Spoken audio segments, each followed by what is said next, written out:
What is up, everybody? How you doing? How you living? Austin Cunningham and Justin Treese coming to you today with another episode of Talking Football. If you haven't noticed, new backdrop for me. I have relocated to Joplin, Missouri in an office. New decorations back there. I went from an Alex Smith signed jersey to my man Colt McCoy right behind me. Probably the coolest freaking picture I've ever had in my life. But the one thing I'm more excited about right here is getting to talk to my dude Treese. I have not talked to him in a bit. It's been a busy weekend. Man, how are you? And honestly, how are you living, man? How you living? I'm doing good, man. And you're right. We haven't spoken like 4 days, so that's been fun. We actually spoke yesterday, and you just said, "Hey, we got to push the pod back one day. I got a few things I got to do before tornadoes hit." So I was like, "All right, I guess talking football can wait one more day." So happy you're safe, healthy, ready to roll. Two, weekend was great. I mean, I wasn't as busy as you were moving your entire life to a different city. All I did was hang out around the house. So pretty relaxing. You didn't mow? Of course I mowed the lawn, dude. Like, come on, man. Mowed the go. lawn. I actually built a whole bunch of shelves in my garage and reorganized that. Full dad mode. And I fully recognize it, and I'm okay with it. Like, I'm the dad that's like, yeah, but have you seen how clean my garage is? Like, yeah, that's right. That's right. I'm going to be the dad, like, when we go on vacation, that I brag about being up, like, 2 hours before everybody else. Yeah, I'm going to be that guy, for sure. Oh, man, you guys are just rolling out of bed. I've already mowed the lawn, made breakfast, had a couple cups of coffee. Yeah. Yeah, that's you. I totally see it. The office looks dope. So happy for you there. You're right. The picture is cool. I'm more of a Ricky Williams guy. So, like that's maybe, Hey, he's literally maybe 10 feet, not even 10 feet to my right here. Probably your guys is left looking, but my right. We got Ricky Williams on one side. We got Colt right behind me, and then we got VY to my left. Pretty good setup. Just we're not done with the decorations yet. I mean, you're seeing this behind me. If you look in front of me, kind of bare right now, but we're working on it. It's gonna be nice once it's a finished product. So that is awesome. Cool. So for those of you that don't know this, which I hope you all do know this, Austin has got a great opportunity here where he gets to go and be, correct me where I'm wrong, VP of Marketing and Sales. Is that correct? Yep, that's the fancy title that they gave me. It's kind of weird to call myself that, but that is the title that's been given. But hey, wear that with pride. I think that's awesome. Basically, he is going to be going. Dude, I'm not going to steal this. You say it. I don't know why I was about to say it. You go ahead. This is your moment. I thought you were doing great. Kind of just going off what Tree said. I've relocated from Kansas City here to Joplin. Was given an opportunity to start a daily radio show called Mic'd Up with some buddies of mine here in Joplin, and then they kind of extended the opportunity to be like, hey, we need someone to do our sales and marketing. Is that something you'd want to do? I said absolutely. If sports radio wasn't going to be a thing that worked, that's kind of where else I wanted to do. I wanted to do sales. I feel like that's something I'd be good at. Boom, guess what? Two stones with one bird.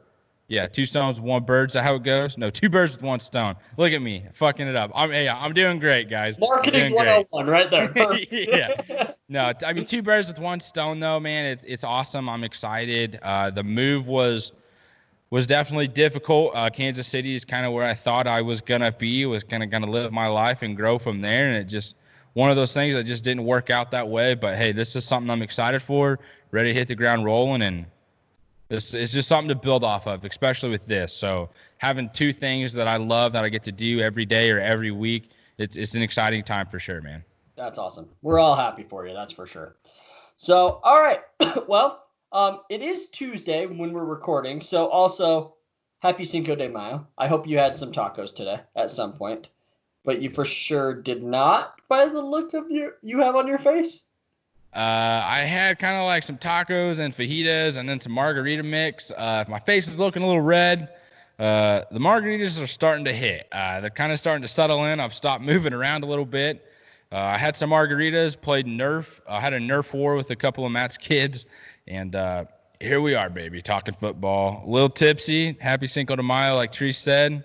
Let's get messed up. All right, let's do it. All right. I mean, let's just start out with Tree Sivia then. So let's do this. All right, Austin. When do you think the last 1,000-yard receiver happened for the Philadelphia Eagles? The last 1,000-yard receiver, was it Deshaun Jackson? Ooh, Jeremy Maclin. Good job. It was Jeremy Maclin. Yep. What year do you think that was? What year did he go to? Was it 13 or 14? 2014. Yep. Because he went to the Chiefs the following year. Yeah, so we were talking 5 full seasons. Which is crazy to think about that it was that long ago. Yeah, with how well their quarterback play has been. I mean, let's not forget, Carson Wentz in 2017 was going to win the MVP, hands down, before he tore his ACL. Yep. Last year, again, he threw for 4,500 yards, something like that. And given he didn't have a single wide receiver over 500 yards. But it just shows that, like, how good this coaching staff, quarterback, everything is if you're not having, like, a go-to wide receiver. I think that's even more absolutely. Yeah. I mean, it really goes to show what Doug Peterson has brought to that organization since Chip Kelly. Chip Kelly, some people are going to have different opinions on the type of coach / general manager that he was and what he did to the organization. Howie Rosie Howen comes in, really helps change that landscape of things along with Doug Peterson, Carson Wentz. You're dealing with a running back by committee type situation. Now you found your guy. And like Tree said, you haven't had a receiver top 1,000 yards in 5-6 years at this point. Hey, hopefully they find that next year. There could have been a couple guys that probably had it last year, maybe one guy that had it last year if there wasn't for drops. Who knows how many touchdowns could have been if these guys would have just caught the ball or at least maybe put in a little bit more effort on the reception. That meme, we all get who that's going towards. But yeah, definitely. That's a very interesting trivia and something that brings light to a situation that you probably don't notice right off the bat. Yeah, for sure.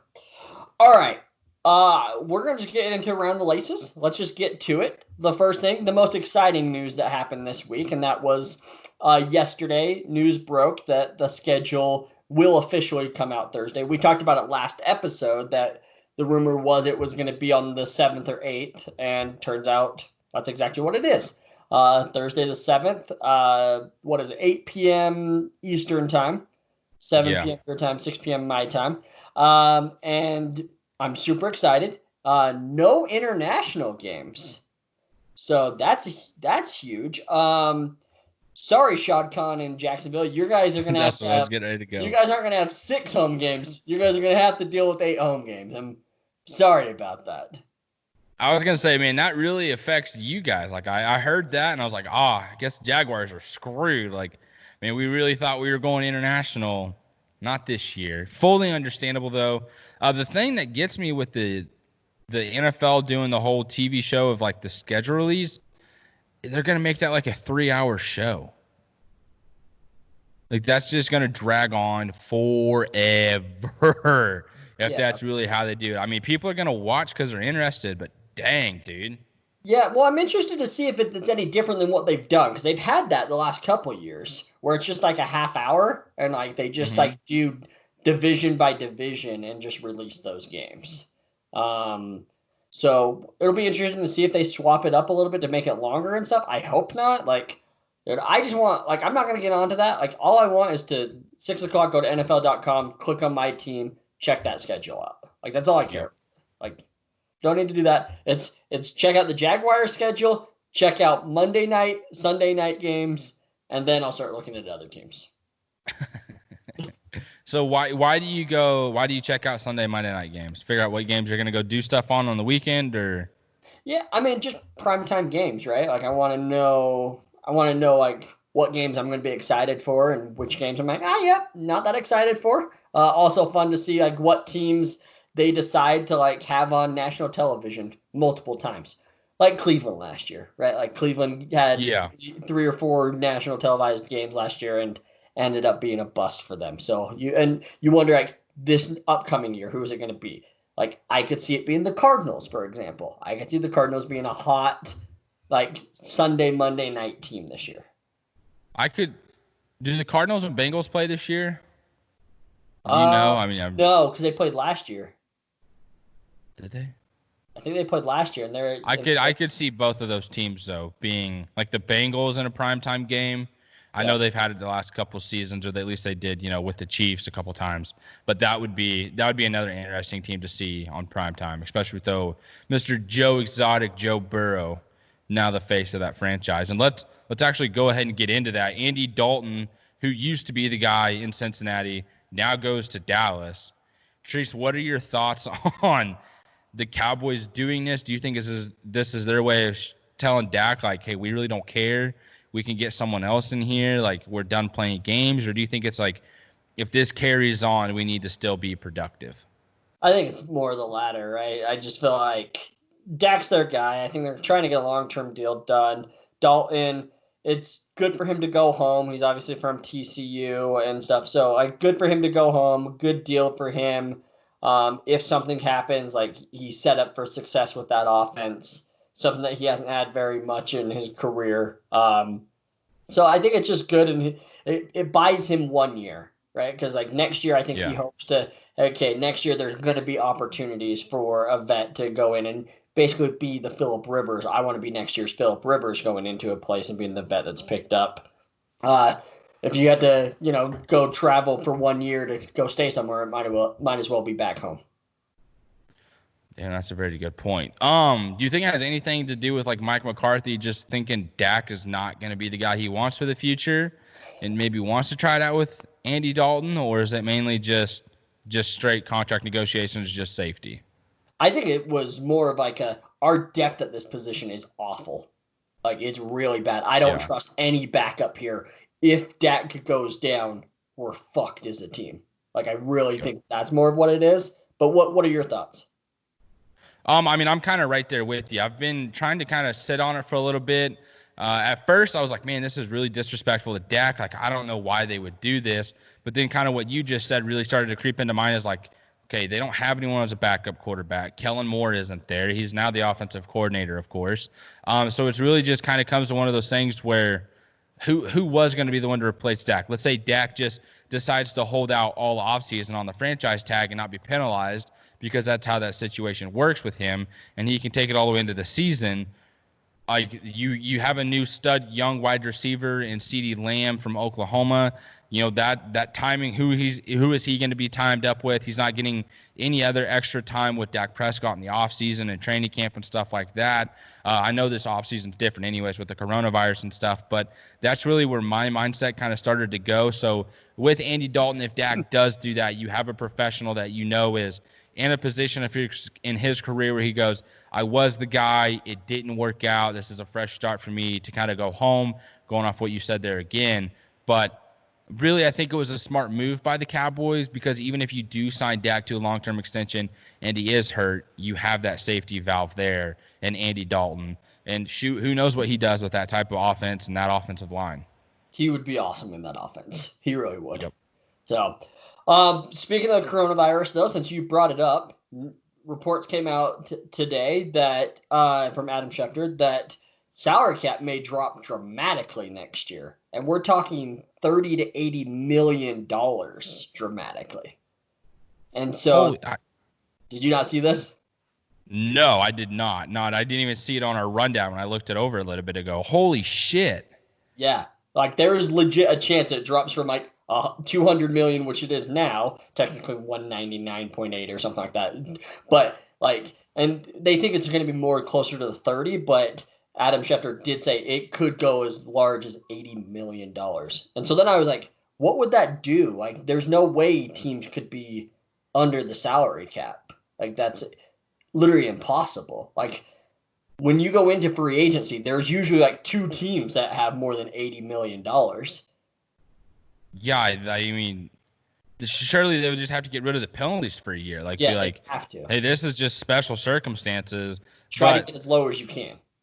That's just going to hurt a lot of teams, because, I mean, that's even going to hurt the players, because they can't go anywhere else. Like, they're going to have to be stuck in that situation for at least a whole nother year on a team that they don't want. Who knows if they develop better, if they develop worse. Like, let's say this is happening next year with Yannick Ngakoue and the Jaguars, and he wants to go somewhere else.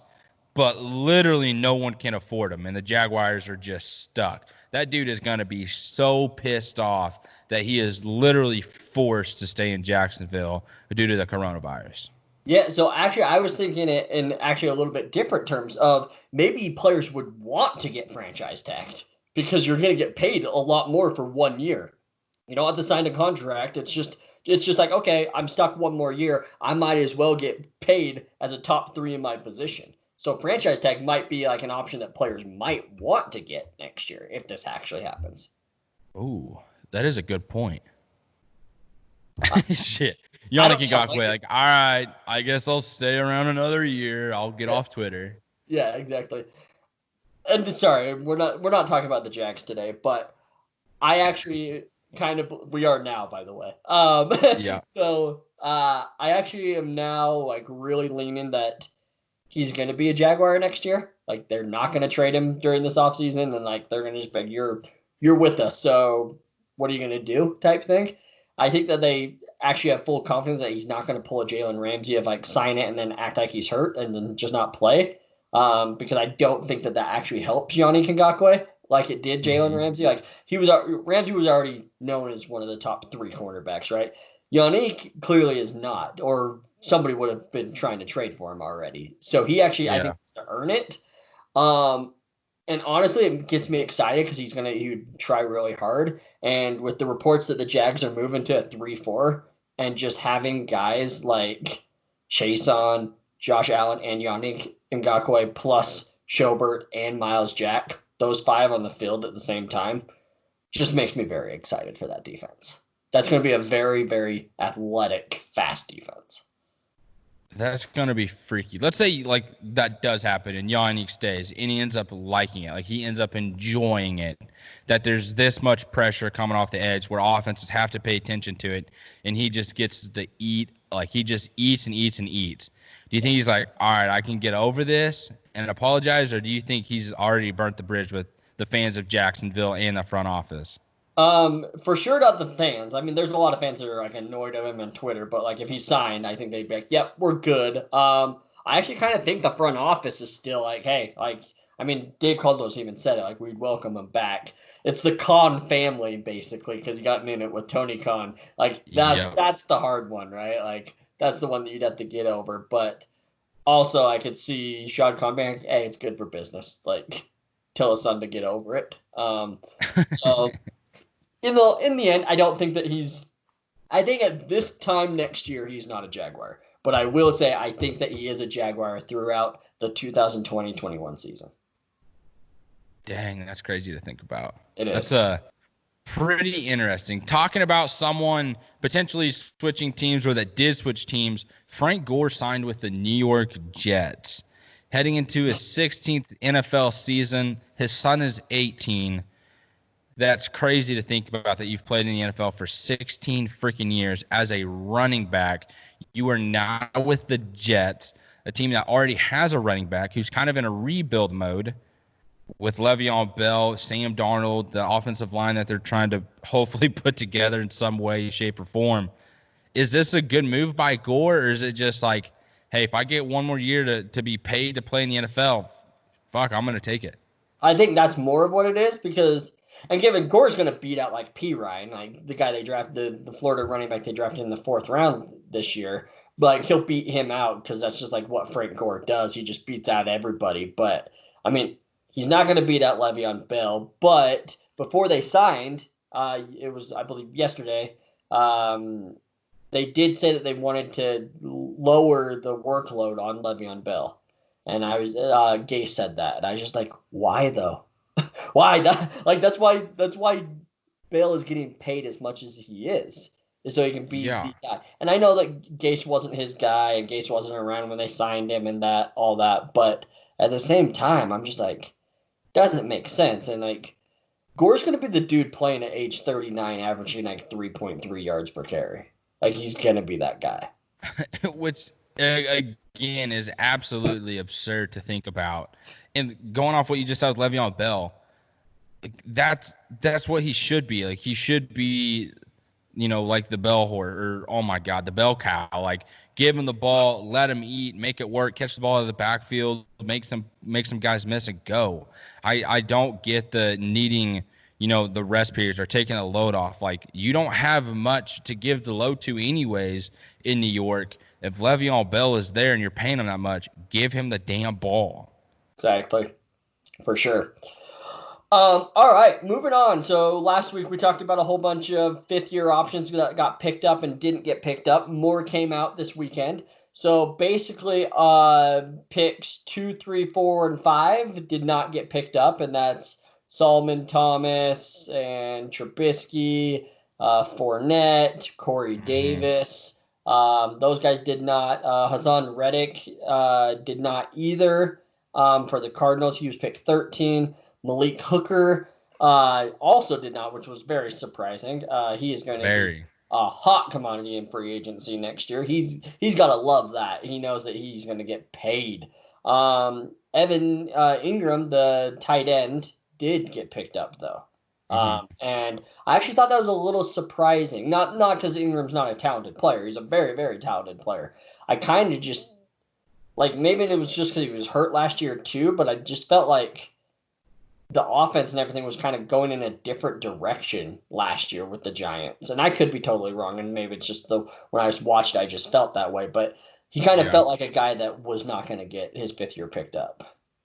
So I feel like a large part of that is because Daniel Jones is a rookie. I mean, Eli Manning was still kind of in the mix of stuff. Saquon Barkley gets hurt. Ingram is hurt. And then right there, it's just like, all right, we got to try and make something happen. And then luckily Slayton stepped into the role, did enough. Tate comes back, does enough. So I think with all these guys healthy, they see the potential of what Ingram can bring to this offense with everyone there, and the fact that they already rebuilt this offensive line through the draft, added more depth along the defense. I think the Giants are in a good spot, dude, where they just have enough young talent that they can keep, but the way that they've been drafted through the years of offensive talent, that it's going to help their cap situation where they can pay him year by year, and it's going to kind of not overlap in a way that hurts them so much. I think what the Giants are doing, dude, is not being looked at. It's not getting the recognition that it deserves. What Dave Gettleman is doing there is quietly working for them, and if it continues to do so, the Giants, man, they're going to get back to that Super Bowl type running team, not like running the ball type offense, but the team that makes a push towards the playoffs and into the Super Bowl. Like, man, they're kind of setting that back up right now, and once it all gets rolling, that's going to be a surprising monster out of New York once again. And the Jets are going to be sitting there like, what do we have to do to make this work? And it's just like simple, don't be fucking stupid. But that's just kind of how it is. But I think that's the reason why they picked up that fifth-year option for Ingram. Yeah, makes sense. This one I just had to put it on there just because it's funny. So Shea Patterson, Michigan quarterback, formerly of Ole Miss as well, gets signed by the Chiefs. Just because some of our amazing friends have had some fun Twitter arguments about this, I just had to put this on there. Our good friend Matt Miller here has literally been destroyed on Twitter for this. How unprofessional, other draft experts wouldn't do this. You call yourself an expert. I can't believe you would say something like this. It's yada, yada, yada. The bottom line is it was a joke to me and Mello because we spent Saturday shit talking the hell out of him and pretty much Michigan on like, how has Harbaugh been there and not had a quarterback come out of the system in the NFL? 3 days later, here come the Kansas City Chiefs. We'll take them.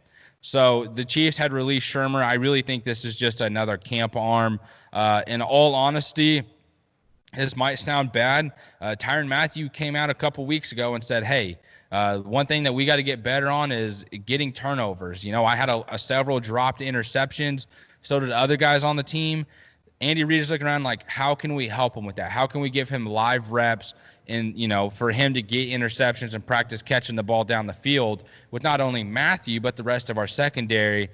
Sure enough, you look at the guy from Michigan, an old Wolverine, and you think, fuck it, let's get this guy in here. You know what I mean? They're not catching the ball from a jug machine. They're still going to be able to, have a live rep here. And Shea Patterson is either going to overthrow someone, not even be anywhere near the target. And Tyrann Mathieu in the secondary, man, their hands are going to be just as good as the receivers. And let me tell you, they got some speed as well on that defensive side of the ball. So I just want to go ahead and say thank you, Shea Patterson, for what you're about to do to this team. Let's fucking run it back, boys. Let's run it back. So, sorry, I just want to get this full quote here. So you're telling me the Chiefs signed Shea Patterson strictly to improve the defensive back's hands? 100%. Dude, there was a story from the Senior Bowl that they were practicing fade routes, and he overthrew them so badly that it went like 15 plus yards out of bounds and hit like the upper part of the overhang. And this was the off day of practice that no one else got to go to. So I don't know exactly what the ball hit. I just know that it was nowhere near the fucking receiver on a fade route. And that's a route you literally work on from middle school all the way through college. Like, that's a route people have fun with. Shea Patterson, were you not throwing like fade routes at all? Like, how in the world do you go to the Senior Bowl and do that? So 100% going to the Chiefs to help the secondary with their hands. Got it. All right. You heard it here first. All right. Let's go on with our our famous fuck, marry, kill Carol Baskin segment here. Ew. And by that, I mean our video was kind of a big deal. Anyway, we got some love from it. We appreciate all the love from it. Austin, you're a very funny individual. So we'll go. I mean, you can't convince me it didn't happen. Oh, I messed it up. Carol Baskin. Yeah. And then, of course, I get from my wife, why were you so mean to Austin? Why did you call him a rookie? Why did you say I remember my first beer? He was just having fun. I'm like, come on, babe. Come on. Yeah, Trees. Why you got to be like that, man? If you ain't got nothing nice to say, don't say nothing at all. You ever watch the movie Bambi? Damn, dude, learn from Thumper. It's been a long time since I've seen that show. It really has for me as well. I can't believe I just spit that out there. I can't believe you did either. So, all right. So we're gonna go with the NFC West today, and I'll just kick us off. So we're going to start off with the defending NFC champions, the San Francisco 49ers. So they traded back in round 1 to 14, just traded down one spot with the Tampa Bay Buccaneers and take Javon Kinlaw. Pat's on our back. We had this in our mock draft in our final one. And it's a great replacement for Buckner. It really is. I love what they did there. Obviously, as a fan, you could be like, oh, why did we just trade to just pick up the same position? I mean, he's younger, obviously, even though Buckner's still in his prime, but going to be a lot cheaper, and you get more draft picks, which they clearly did not have in this draft. So, I like it. Kinlaw's a great player. At round 1, pick 25, by trading up, they end up taking Brandon Ayuk, wide receiver out of Arizona State. Love this kid. Super excited. When we took this, you actually said, why Brandon Ayuk? Why not somebody else? And I was like, I just think that he fits this style of offense. Turns out they did as well. Let's see. Then we move on, and they trade for Trent Williams, which seemed like a bit of a shock at the start, right? Everybody's like, well, you got Joe Staley. What's going on? And then Matt Miller was one of the first ones that I heard say it. Well, actually, Joe Staley's been talking about retiring for a while now, so this is just insurance, right? And then literally like an hour later, Joe Staley retired. So actually, I thought that was actually an awesome move by Joe Staley to have the Niners back, but not posting it until they make a move. I thought that was actually amazing. So low-key cool story there. In round 5, then they didn't pick again until round 5 after these trades. They take Colton McFiz. I don't know. How do you say his name? McIvitz? I don't know. Offensive. That's it. That's what we got. Yep. Charlie Warner, the tight end, which I was a little surprised they didn't take Hunter Bryant there. I really thought Hunter Bryant would be like a good fit in that scheme just with his athleticism. He's not that big of a blocker, so I guess I can see it there because Shanahan loves to have the tight ends that can block and run route. So I guess I could see it, but I thought that he could just be creative with him. And then Juwan Jennings, the wide receiver out of Tennessee. We saw him at the Senior Bowl. Dude's just a beast. Like, the Niners just got a newer version of Anquan Boldin. Like, he'll be able to fit into that scheme very, very well.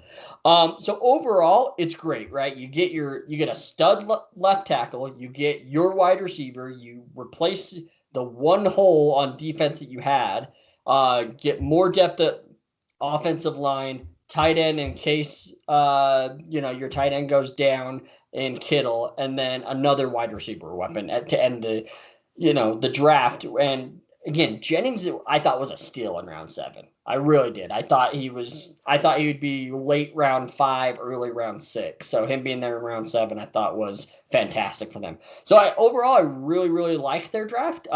Them not going cornerback was kind of the biggest surprise for me. I thought why did you not, even in round 5, why did you not go cornerback there? Yeah, I think it's just kind of one of those things where they saw the development with the guys that they had and was like, hey, we're not finding anyone here at this point in the draft that's better than what we already have. Let's just keep rolling with it. But there's 3 essential somewhat picks that you had, including the Trent Williams trade in the 3rd rounder. We'll count that as a pick. Every person that you lost that was a key impact to your team in some way, shape, or form last season has been replaced. You know what I mean? You lost Buckner, you put in Kinlaw. You lost Goodwin, you put in Ayuk. You lost your franchise left tackle in Staley, you just put Trent Williams there. These are all guys that are going to be plug and play in that offense with Kyle that leaves the rest of the NFL going, dang, they just essentially reloaded and saved money. That's how teams continue to stay on top and continue to win. So you have to give the 49ers props with that. And I'm not going to run through the rest of it. I mean, you add valuable depth, and in your words, you get a steal in the 7th round, which is crazy to hear you say. We definitely need to get some more digging in on that from you. I want to hear more explanations with that. Ooh, let me smack myself with the freaking mic here. Whammy! But I think it was an impressive draft for the 49ers, honestly. Yeah, it was. And let's not forget, they still have Hurts that got injured last year as a rookie in the season that's going to be coming back. So that's just another weapon on this offense. So Shanahan's going to have fun with all these toys, for sure. Yep, especially if they all stay healthy. Let's go ahead and do the Rams, though. This is a team who lost Todd Gurley. You're kind of an older team. You got an offensive line that's a little bit older, kind of beat up. But first you go Cam Akers, then you go Van Jefferson, and then you go Terrell Lewis, Terrell, and then you go Terrell Burgess, Bryce Hopkins, Jordan Fuller, Clay Johnston, Sam Solomon, and then Tremaine Ancreum. I just botched that last name for sure. I apologize, man. But really, for the Rams, I don't know if this is a draft that I'm super happy with. Like, you lost Cooks and you lost Gurley. Those were huge pieces to your offense. But, man, you spent a lot of money and you're going to spend more money. And the fact that you were able to even rile up this many picks in the draft is somewhat decently impressive by Snead to do this. But I'm just not looking at any of these names going, yeah, these guys are going to be a huge difference maker for this team moving forward. It was just kind of one of those like, all right, let's just try and get as much depth. Hopefully one of these guys hits and all goes well. So with this draft, I mean, is Cam Akers really going to be your future back? You got a kid last year out of Memphis. His name slipped in my mind. Is Van Jefferson? Thank you. Van Jefferson was a guy that you and I talked quite a bit about at the Senior Bowl. His route running looked crisp. He was good in one-on-ones. Does that transition well for the Rams? But the huge question is, does Jared Goff take another step forward? Or is it one of those things where we're just sitting here like, damn, the 2 guys that you just paid a shit ton of money to busted. Like Todd Gurley, I get it. Like, your knee's gone bad, whatever situation you have, that does suck. But dude, you got paid a lot of money. Didn't really play in the Super Bowl. Jared Goff, you got paid a lot of money and really just shit the fucking bed the next season. I don't know if you just went and partied after the contract, stopped giving a shit. I don't know if McVay just stopped telling you where to throw the ball, if that was true. It ain't happening, bro. So you got to figure it out. Hopefully you are this season. There's no way you're hearing this. But if you do, fucking figure it out, dude. Or this entire franchise has gone all in on some guys and it's just not working out. And you're in a position of where do we go from here? Moving to Los Angeles, going to a Super Bowl, and now we're just shit. Yeah. So my opinion is actually different than yours. You all right there? I'm good. Just thought that was going to be a lot harder than it was. Sorry for pointing at you. You're all right. So I actually like this a lot more than you do. So I'm a fan of Akers. I thought that like he is a guy that can be an every down back. And that if you need somebody to come in as well, I think Darrell Henderson's a perfect complement to that. Van Jefferson, they needed another wide receiver after Cooks left, as you mentioned. So I actually really like that. The problem is I kind of see Jefferson like kind of like a Cooper Cup. So like that's a little weird to me. Like I thought that they'd go a different route there. Terrell Lewis, I think that he would have been going in the second round if it wasn't for injury concerns there. Terrell Burgess, he's a Ute, so I'm obviously going to be loving him. Bryce Hopkins, I did think that was a little interesting because I felt like they already have two awesome tight ends in their system. I do know that they ran more double tight end sets than any team in the league the final 6 weeks of the season. So maybe that had something to do with it, just in case if somebody goes down. Everett had multiple injuries last year, so maybe it's just more insurance, and Hopkins is a great athlete. So and then the rest are, kind of depth. So I like it, I think, more than you do, but there are concerns. Jefferson has an injury history as well. So with him and Lewis, like you're really banking on those two. Something I like about Akers, and I know a lot of people have said this, so this isn't breaking news or anything, but like he's used to having a shitty offensive line with Florida State. So going to a shitty offensive line with the Rams is not going to like make it so he can't perform. He's used to it at this point. So. Very, very solid points. Let's go ahead and get to the Cardinals, though. I'm gonna be kind of a bandwagon fan for this team next year, like kind of how we were with the Bills last offseason. I'm picking the Cardinals this year. I'm sure a lot of people are as well with the addition of DeAndre Hopkins. But, man, you go and add Isaiah Simmons to that defense. You get Josh Jones for your offensive line. And then you get Fotu, Rashad Lawrence, Evan Weaver, Benjamin. I mean, these are all guys that can probably add some type of quality play to this team next year in all areas of help. You know what I mean? You're adding depth along the offensive line, on your defense. Isaiah Simmons, we've all seen his combine, the freak athlete that he was at Clemson. This is going to be awesome with what he does with Jones on the defensive side of the ball. I mean, an edge rusher that doesn't get the recognition that he deserves. Josh Jones coming in on the offensive line. We've talked about that help with Kyler Murray needing time.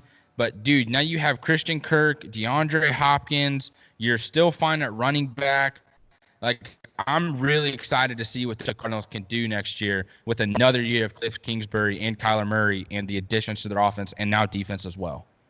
Yeah, I'm with you. I really like the Cardinals. And who knows, maybe they are talking football's, sweetheart team that kind of like how the Bills were. We'll decide that later on in the season, or in the offseason, I should say. But I totally agree with you there. Isaiah Simmons, Josh Jones, Leki Fotu, like that's three just fantastic picks to start the draft. I really wanted Fotu on the Jags. I thought that he would have been fit in perfectly.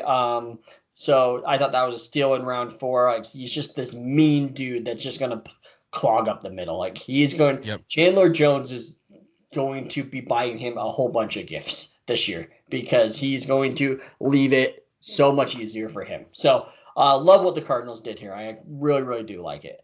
Moving on to the Seahawks, with their first round pick, they took Jordan Brooks, linebacker. Second round, they took Darrell Taylor, and then Damian Lewis, Colby Parkinson, DJ Dallas, Alton Robinson, the defensive end, Freddie Swain in the 6th round, and then in the 7th round, they took another tight end Sullivan out of LSU. So, this is an interesting draft, mainly because at 27, you still had guys like Patrick Queen on the board. How you don't take Patrick Queen, I mean, that's yikes to me. Like, I just don't believe in that. Defensive end, if you're taking Taylor, like there was other defensive ends there. I mean, at that point, like, why are you not considering doing a trade for a Yannick Ngakoue or trying to just pay? And maybe they're just trying not to pay this, that top dollar, or going after Clowney again. Like, to me, like, you could have used that second round on a different position. Improving the offensive line with Lewis is good. Parkinson, the tight end out of Stanford, former 5-star guy, like he's good. So I think that he just wasn't used correctly in Stanford. So, but now there's just so many tight ends with the Seahawks, and that's my problem with this pick is they just have weapons for days there. And then you just keep moving on. Freddie Swain just feels like a Golden Tate type pick. So really like that. And then again, Sullivan, another tight end. So I just don't know what they're going to do with their tight ends. Are they going to try to do something like how the Ravens did this year and always be running a whole bunch of 2-3 tight end sets and just be subbing them in and out? Because I think they have I feel like they have 5 or 6 tight ends on their roster at this point. Really? Yeah. Damn. You better figure it out because that's quite a bit for a tight end. Let's go ahead and get into the fuck, marry, kill. I'll go ahead and get us started off. FMK plus Carol Baskin. Can't convince me that it didn't happen. She killed her husband. He gone. Whether he's underneath the sewer, lions ate him, sardine oil, I don't even know. He gone. All right. Trees thinks he's still alive. He dead. All right. So my Mary, I'm gonna marry the Arizona Cardinals. I'm going to bang one out with the 49ers. I'm probably going to kill the Rams, and then I'm just going to Carol Baskin the Seahawks. Reaching for Jordan Brooks with Queen on the board, like Tree said, not a good look. You go Darrell Taylor in round 2, and then from there you're just adding, I don't even know if you want to call it quality depth, maybe just kind of like weird depth. Like you're throwing names in there where it's like, okay, it looks like you're reaching for these guys. What do you see that no one else sees for you to take them here at this spot when there's other names on the board that everyone else appears to be higher on, and you're letting continue to slip down the board? So once again, marrying the Cardinals, getting down on a knee, proposing to that. Kyler Murray, let's go, boy. Having some fun with the 49ers. I'm getting rid of the Rams and the Seahawks.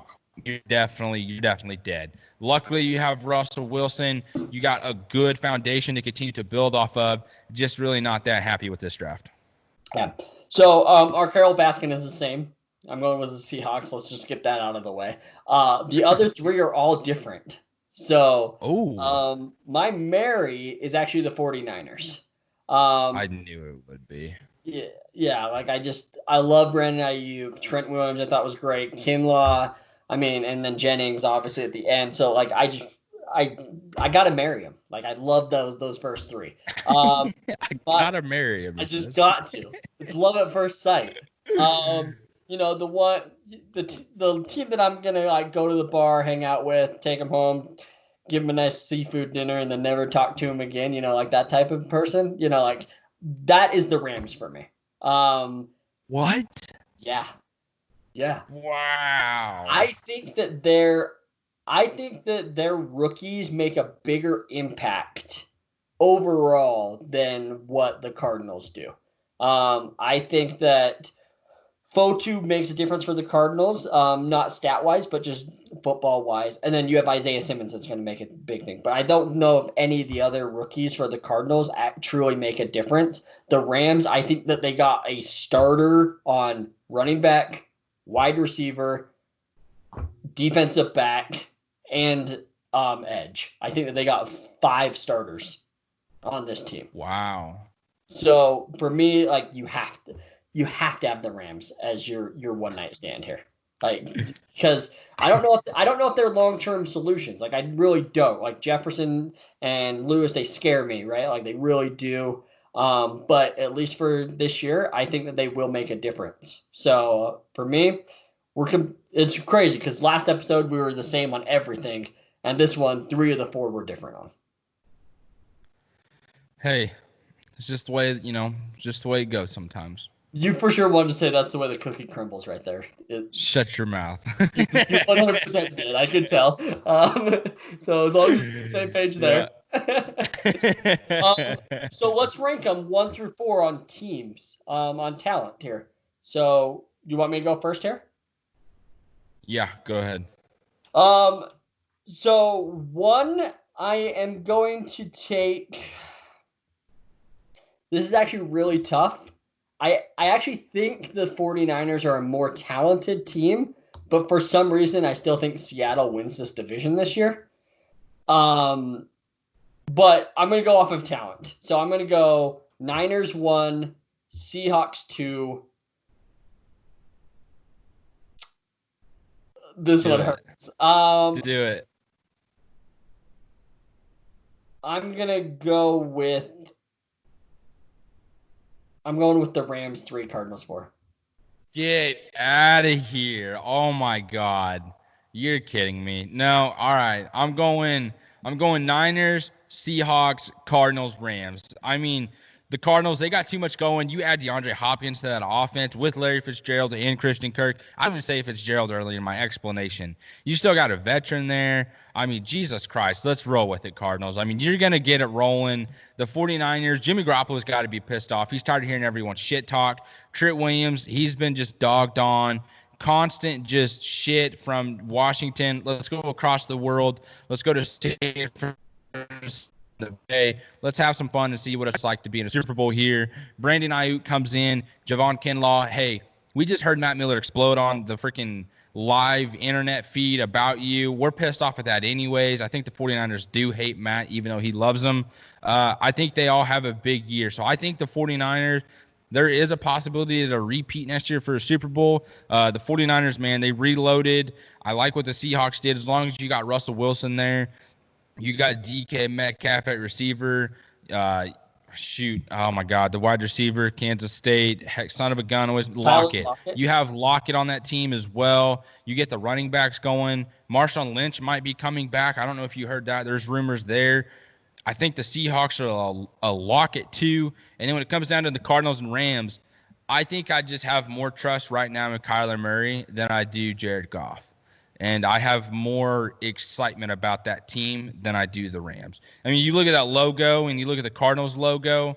I mean, you got to pick one of those. I'm picking the Cardinals all day.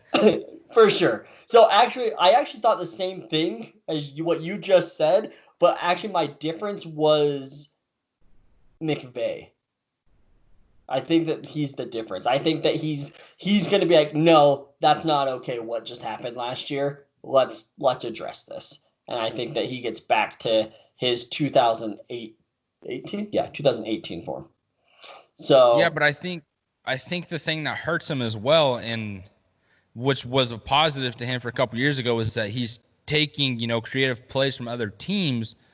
But if teams are already seeing that and they're figuring out ways to stop that, and we're watching McVay run the same fucking formation over and over, but trying to incorporate these plays in it as well, it kind of gets a little easier to stop that. Nothing in the NFL is easy, but if you're watching a guy line up in the same formation with the same type of plays and situations, at some point you got to kind of mix it up. Hopefully they do that this year, but I'm not seeing it with Jared Goff, man. And not after last year. Yeah. I'm not gonna fight you on it because it was tough for me to make that decision. So I can see your reasoning for sure. So, all right. Well, we're gonna be back tomorrow, actually, for all of you guys listening to this. We're gonna have a special guest. So be sure to tune into that, and we will be doing the NFC North next episode, the last NFC, and then we'll be heading on over to the AFC for the next few episodes. So we're super excited about that. Austin, again, we love the picture behind you. Happy you're there safe. Happy for you. And want to know what? Tonight we've been talking football.